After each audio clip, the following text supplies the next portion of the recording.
If you're an entrepreneur and your business is not yet registered, if you're looking to grow your registered business, or you're an accomplished professional. Our Elevate program supports you with access to finance, access to markets, access to capacity building. Sign up now or refer a friend at ecobank.com/elevate. Elevate by EcoBank. A better way, a better Africa.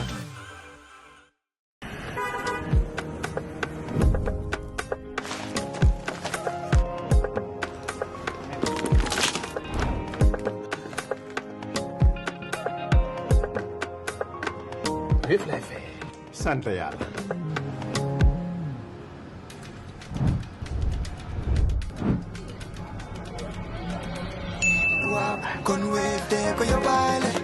looy xaar utal Wave nga scan nga fay te nag doo ci yokku dara.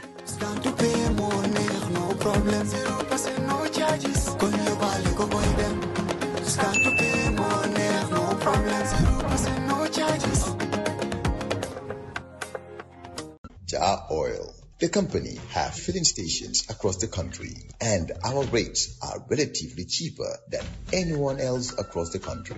Jar Oil is the biggest producer and distributor of cement in the country with the most competitive prices in the market. It's Thursday, the 30th of July 2026, penultimate day of the week, penultimate day of the month. One of our regular and most anticipated guests is back, Dr. Ismaila Ceesay, one of a very few Gambians who don't have a middle initial. He's the Minister of Information, Media and Broadcasting Services. Rejoining us this morning, couldn't be here on Tuesday because his cabinet colleague responsible for finance and economic affairs was here with us for 3.5 hours, possibly the longest interview we've done on the program so far. Dr. Ceesay is here to take stock of the business of government at a time when the country's political landscape is shifting rapidly, from the latest developments in national affairs to the implementation of government policies. The minister will respond to the issues that matter most to Gambians. So send your questions to 7711599. That is for those of you listening to us live on FM right now. Dr. Ceesay, good to have you back. Good morning. Did you sleep at all yesterday? Because I understand there was a huge, massive party at State House. We don't necessarily have to go into details just yet. We'll come back to it. It was not a party. It was not a party? What was it? It was welcoming. Welcoming what? Of a political leader. Welcoming what? Into the Great Grand Alliance. Welcoming party. It wasn't a party. Okay, right. Let's start with the updates. We'll come back to that. The updates. The first is, today is an important day in the Gambia's diplomatic calendar. His Excellency, the President, Adama Barrow, is hosting the President of the Gabonese Republic, His Excellency Brice Clotaire Oligui Nguema, for a state visit. And I repeat, it's a state visit and not an official visit. It's a state visit to the Gambia from the 30th today, arriving at 5 p.m. And he'll stay until the 2nd of August. The visit aims at strengthening the long-standing bilateral ties between the two countries, that is the Gabon and the Gambia. Now, during the visit, the two heads of state will hold a tete-a-tete, of course, as usual for state visits, followed by official bilateral talks at State House in Banjul to review existing areas of cooperation and explore new opportunities for partnership between the two countries. Now, the President, Mr. Nguema, will also visit key government infrastructure projects and historical areas. These include the National Food and Drug Quality Control Lab in Prosobe, the new one, the University of the Gambia campus in Faraba, the National Emergency Treatment Center in Farado, the new hospital, but also the Kajikali Crocodile Pool in Bakau. Now, the visit will be marked by a state banquet hosted by His Excellency the President in honor of his distinguished guest, and will reaffirm the shared commitment of the Gambia and Gabon to deepening bilateral cooperation and promoting sustainable economic development. So this is an important day, having a state visit taking place in the Gambia. Now, the next update, also from the office of the, that's why I don't like this tech. I like my papers. It's freezing? No, it's not. I just like my papers. I am more comfortable with my papers. Yeah, Now, the second update, what's this? You need a new one. Under the leadership of His Excellency, Mr. Adama Barrow, the Ministry of Higher Education has awarded 1,318 TVET scholarships and institutional support grants valued at more than $83.8 million under the Skills, Innovation, Entrepreneurship Fund, while also launching new funding opportunities for startup. This event took place at the conference center. The president was there. About 25 TVET institutions received support for institutional strengthening, but also 1,300 students will receive scholarships. Now, this is just part of, if I really talk about the things that this government is doing to provide opportunities for young people, the investments are huge. And sometimes I was shocked when I did an analysis of that. Because when you were doing analysis of what the government is doing, you were shocked. Yeah, to see how much has been done, because they are a bit fragmented, the institution, different sectors working on it. But when you bring it together, this is a huge investment. The Gambia Rise Project, 92.7 million. Resilience Building, Vulnerable Youth and Women Support Project, 19 million. EU Youth Empowerment Project, EU funded one. The Andandor Entrepreneurship, the National Youth Service Graduate Scheme, the A-Green Gambia Project, Productive Economic Inclusion, Agriculture and Youth. So all these are projects concurrently ongoing, targeted at improving the lives and livelihood of young people, but also build their skills and also promote entrepreneurship among young people. And this was just part of this, the RISE project that the president launched at the Sadada Kairaba Jawara conference. Interestingly, when we talk about projects, we look at the sums of money involved. Those sums of money don't go directly to the young people. I mean, you have office staff and you have expensive vehicles, expensive, rent bills to satisfy, and people say, or critics say, that's where most of the money goes. No, there is no evidence to that, to back that statement that most every of it goes project there. has expensive cars. Every project has operational. Cars are not given as grants. They are bought as part of the total envelope, not so? No, every project has operational costs to implement the Which project. comes from this global figure that you gave? No, not necessarily. The grants go to the beneficiaries. And if you look at the number of almost 300,000 young Gambians are benefiting from these projects across 12 major projects. How are they benefiting? Now, I'll show you. Because I didn't want to go into detail. So, we have about close to 300,000 Gambians benefiting. The money, this gross investment is over $130 million. Yes. Now, active programs are 12 across 7 development partners. Now, if you look at the, for example,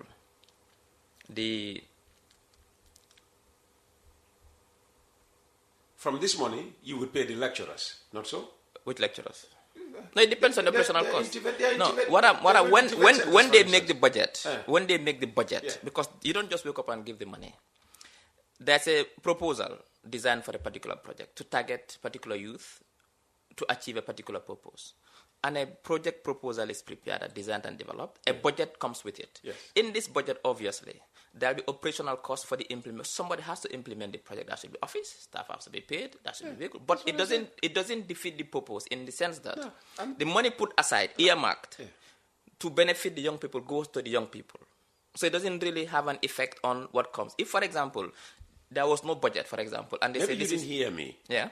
People who criticize this project say most of the money that is supposed to be for these hundreds of thousands of youths who say they can't find jobs, which is why they are going on board, rickety boats and risking their lives in the high seas, is because if they say 97 million is coming to West Coast Radio for the development of, future young journalists, most of the money will go to the chief executive officer, the manager finance, and so on and so forth. So by the time it gets to the Rohis, that is not how it works. Okay, so what happens? What happens is, like I was sort of trying to explain to you, in the budget, there are operational costs for the implementation of the project. The money earmarked to go direct to the young people for the benefit, it goes to the young people. So there is no evidence to suggest to me that even if you say most of it, it means that the majority of the bulk goes to that, and which is not the case. I'm telling you that those people who are saying that don't get it right. That is not the case.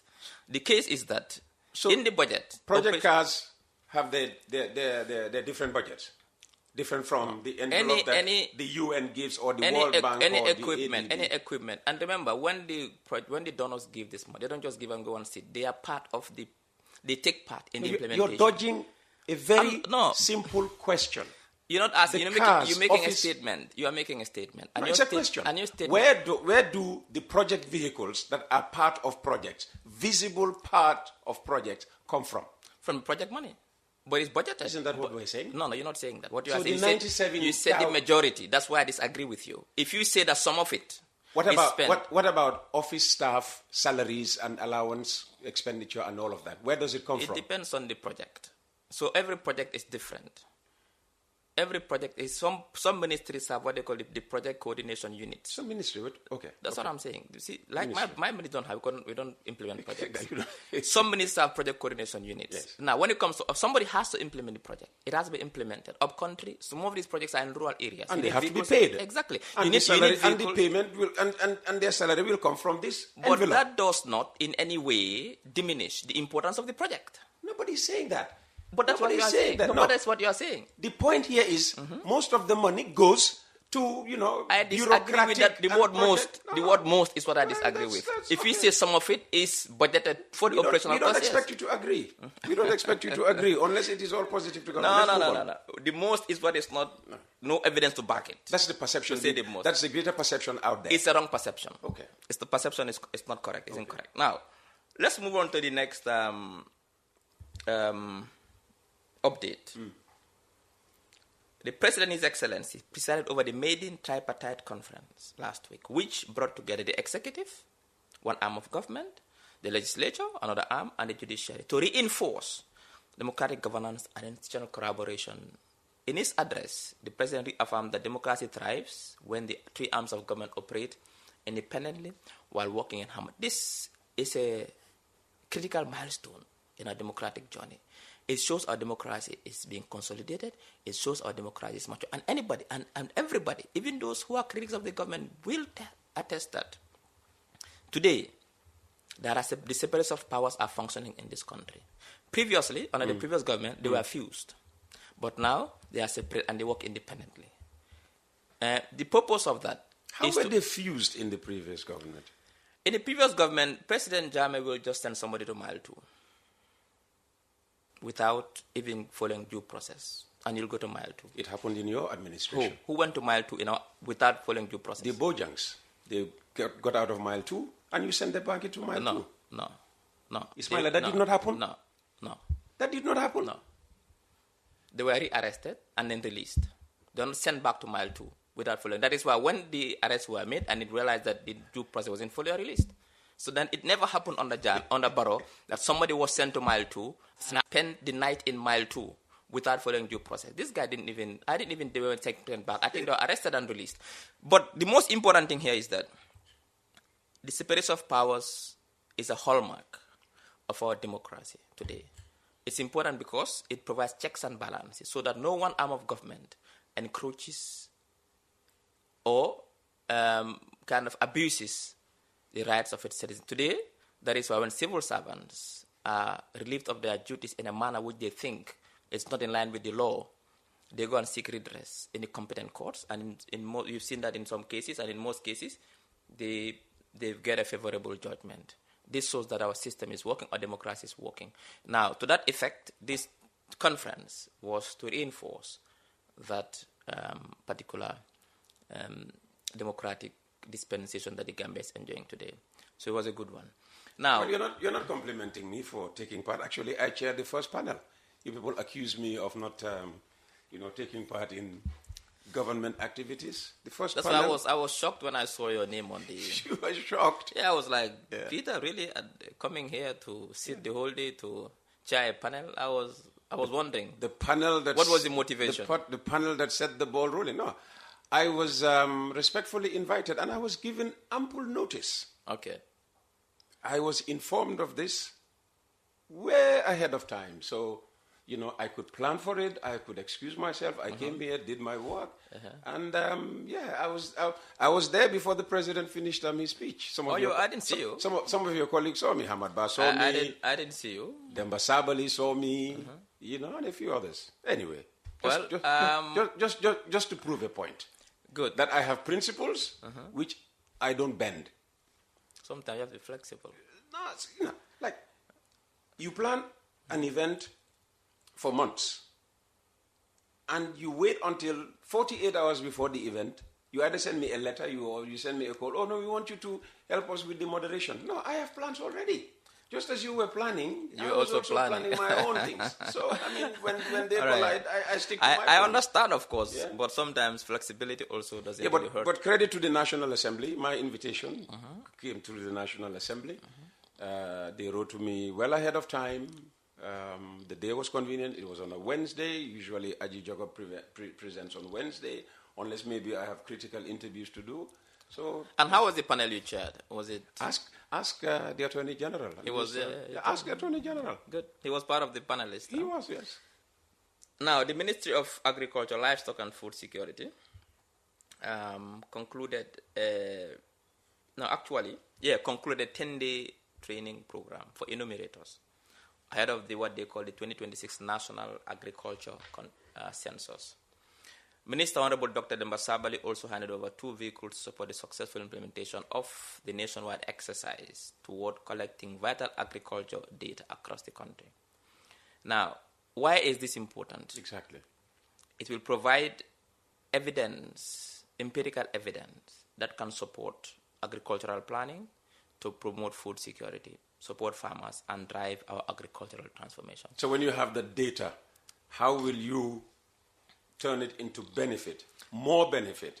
Mostly policy making and also resource allocation, because it's important to know how many farmers do we have, what kind of farming are they doing, what are the So until now we don't have the data. No, they do it initially. That is, so what we do now as a government is what we call evidence-based policy making. We don't make policy because we have to make policy. We make policy because there's a need to make policy. And when you are guided by data, making policy, therefore your policy, it does what we call targeted interventions.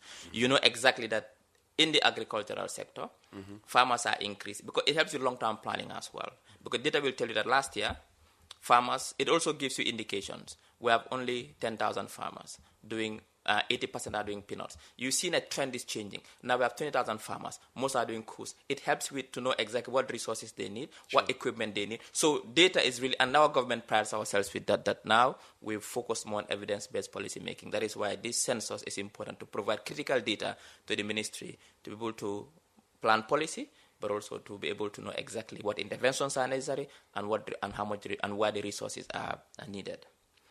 And the Minister of Minister of Foreign Affairs, Serigne Modou Ndiaye, met his Senegalese counterpart in Dakar on border security issues, including recent developments relating to the bloc military camp. The update from the Office of the President, because he did not go there on a ministerial whatever. He went there as an envoy of the President. Exactly. So that is why we're acting as a special envoy of the President, His Excellency. The Minister conveyed a presidential message to President Jamaifa as well, congratulating him on assuming the chairmanship of ECOWAS. So it shows that we've activated all our parameters for our diplomatic tools to ensure that we resolve this issue amicably and as soon as possible.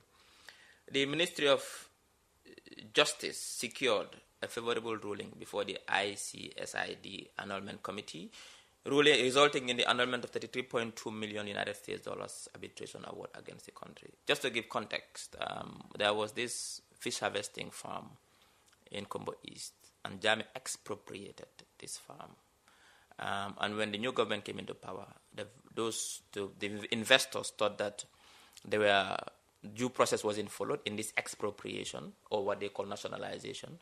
They went to the ISID arbitration, and this first sitting awarded them over $33 million that they should be paid, compensated, because due process wasn't followed. And the Gambia, with the wisdom of His Excellency the President and the support of his minister, Dajala, we commend him, appealed the case with support from 2, global lawyers. That is the Chief Justice who's coming in, Mr. Idifal, and Tony Blair's wife's law firm. They supported the Gambia, and we appealed, and the ruling was annulled. The previous ruling was annulled. So Gambia is not going to pay the $33.2 million anymore, saving the exchequer $2 billion is plus. So you're renaming our Ministry of Finance. That's the exchequer, yes. Exchequer. I'm not renaming. It's the Ministry of Finance. It's just a terminology. Now, saving our public finances, $2 billion is plus, which we can now invest in healthcare, in education. Which you can now invest. It's not as if you put the money somewhere. If the ruling had gone against you, you would come here and say, now we have to go and find $2 billion. Of so course, don't present because as it if wasn't budgeted. Don't present as if the money was. But still, if we were forced to pay, Yes. it would still come from the public finances. Yes. Now, that is not the case. It means that money that could have been used to pay for this No, simply now say, can be used. saving the taxpayer $2 billion. But Were don't say now we can use that money. Were you once a school teacher? Which school were you a teacher? So now we move on to the judiciary also. It's honored that the Chief Justice, Hassan B. Jallow, is retired. Is going into retirement after 54 years of distinguished public service during a ceremony held at the law courts. I think we wish him good luck. Really, definitely. Are you 54? You're not 54. So he's been serving this country before I was born. Before you exactly. were born. That's an inspiration, and I think he served distinguishedly. There's no his service to this nation is unblemished. Really, we are really proud of him. Just that I have this phobia for retirements. You have this phobia? Yes, for retirements. Why? And whenever I sit, I think the day I'll also retire. I'm looking forward to the day when I can because sit here and say, this is my last program with you. Thank you very much for all these years of, loyal... I'll cry that day. You will cry? Of course, yes. Well, I'm getting there. I'll cry not because you are going. This is my 45th year in broadcasting. Yeah, but no, please don't retire. I've seen broadcasts that have done it until they are 90. So don't retire. So retirement. I'm not saying I'm 45. I'm not saying. I'm saying I've done 45 years this year in broadcasting. That's what I'm saying. Now we have another 45 years more to go. So please stay put, huh? I think those are the updates from government, and then yes. Fantastic.